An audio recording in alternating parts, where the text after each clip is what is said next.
In this video, I'm going to explain the process of desexing at my local vet. The procedure itself is a day procedure.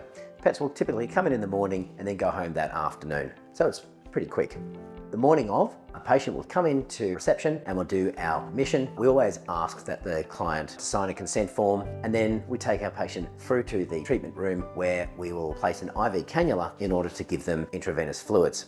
Once the patient's IV cannula is placed, we collect some blood and we do an in-house blood test. That blood test is quite comprehensive. We're looking at their red blood cell count and some biochemistry markers that tell us about their physiology on the day. When we do our physical examination, we utilise that information as well as the information from our blood test to feel confident that this patient is a perfect candidate for an elective anaesthetic. Typically, once our patients have been admitted, we'll send a little text message with a picture to the client just to give them some reassurance that their pet is happy and comfortable in hospital. When the patient's ready to have their desexing procedure done, we give them an injection of medication that will give them pain relief as well as make them a bit sleepy.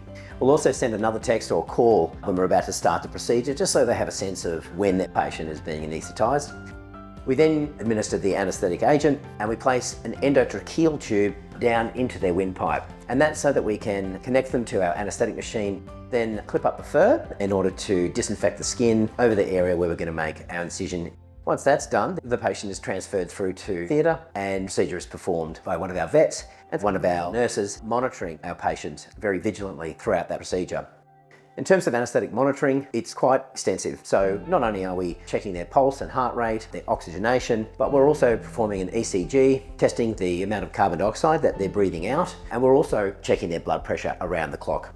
And sometimes we need to administer drugs to improve their blood pressure or increase the volume of intravenous fluids. Once the desexing procedure is done, our patient goes through to recovery with their dedicated anaesthetic nurse, and that nurse will stay with that patient until they're fully recovered. We'll then give our client a call and make a time for discharge. At discharge, we'll talk you through the whole procedure, let you know how everything went, and discuss aftercare, which will typically involve the patient having to wear a cone to stop them from licking their wound for 7 to 10 days, and pain relief. Post-operatively, we like to check our pets on about day 3 post-op, and then again at day 7 or day 10. The way that we do desexings here means that we don't typically have sutures to remove. We often will use intradermal sutures, meaning sutures within the skin that dissolve by themselves. So hopefully that gives you a good insight into how we manage our patients for desexing at my local vet. We look forward to you booking in and taking care of your furry loved one.